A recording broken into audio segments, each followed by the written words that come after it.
They keep saying Gen Z is figuring out entrepreneurship. No, Gen Z is just saying the quiet part out loud because moms have been doing this for decades. We've been building businesses between school pickup, Costco runs, client calls, nursing babies, while silently managing the entire household economy. They called it a side hustle, and I'm here to retire the word. According to the U.S. Census Bureau, women own 13 million businesses in the United States, and that number has grown, get this, 114% over the last 20 years. But most of these women still don't call themselves business owners. Today I'm going to change that and show you exactly what shifts when you make it official. This is Mom's Money Talk, and I'm Elli Ezra, the mom talking money like no one ever did for you. This is for the woman who's done managing money and ready to run her life like a business. I'm not a financial advisor, but I've built companies, sat in rooms with investors, and learned how money actually works. And here's the truth. You don't have a money problem. You have a systems problem.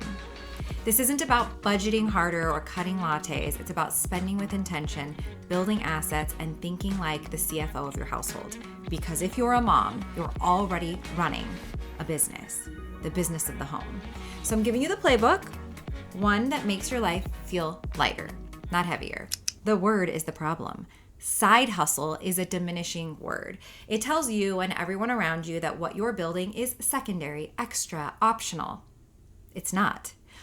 What you're building is a business, and the word you use to describe it shapes how you run it.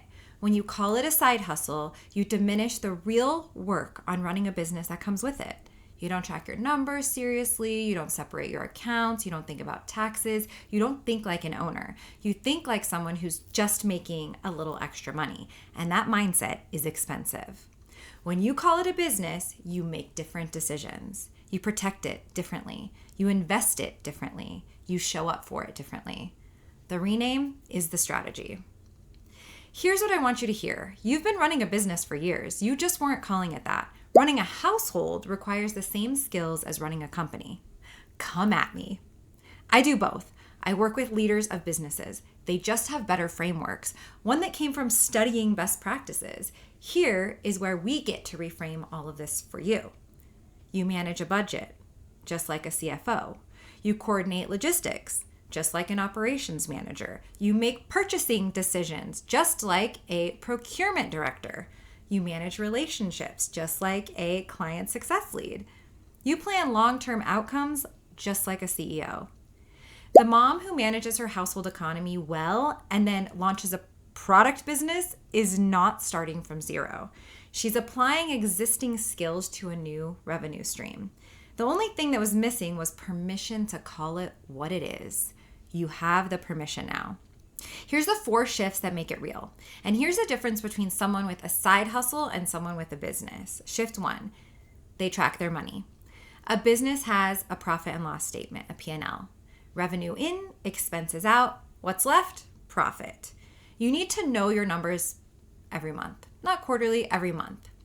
Shift 2, they have a separate account.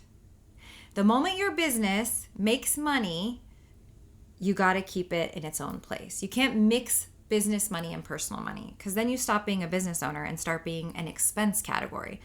Open a separate checking account this week if you have what you've been calling a side hustle that is actually a business. Shift 3, when you're running a real business, you think about taxes from day one. Self-employment tax is 15.3%. If you are not setting aside 25 to 30% of every dollar you earn, you're accumulating a surprise debt from the IRS. So you can set it aside first from the first dollar. And you can also think about tax reduction strategies against your business. Okay? Talk to a professional, someone who really understands it. Okay? Shift 4. If you're running a business, you charge what your time is worth. The number one reason women's businesses stay small is underpricing. If your hourly rate isn't making the math work, the math will never work. Price for profit, not just for sales. Okay? You got to believe it's worth what it really is worth. Why? Because your time is getting taken away from other things if you're doing a business. Okay? There's a cost to that. Segment 4, the reframe. The old operating system told women, get a good job, be grateful, ask permission, climb the ladder. Oh yeah, work like you don't have children. Mother like you don't have work, right? We've heard it, but that system is broken. The new system is you're an economic engine. Your household is a business. Your skills are assets, and your ambition doesn't need to be managed down to fit someone else's comfort. You don't need a side hustle. You need a business strategy. So I'm going to give you practical actions.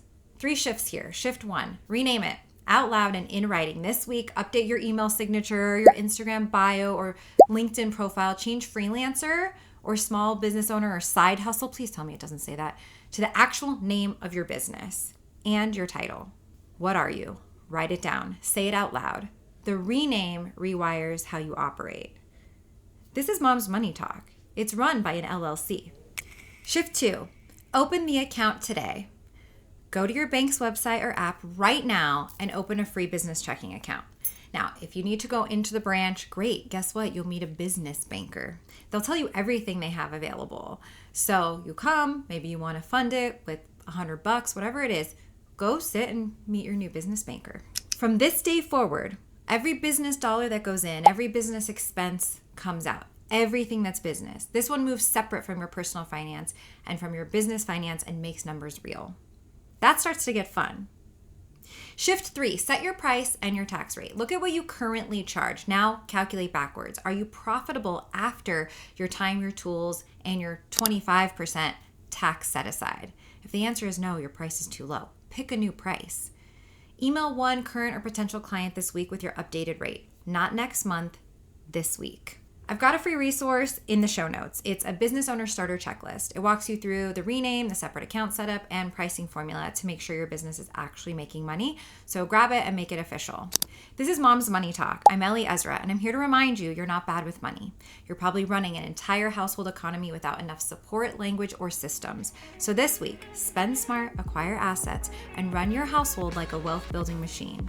Grab the free tool in the show notes, follow the show, send this to a mom who's ready to stop budgeting crumbs and start owning the bakery.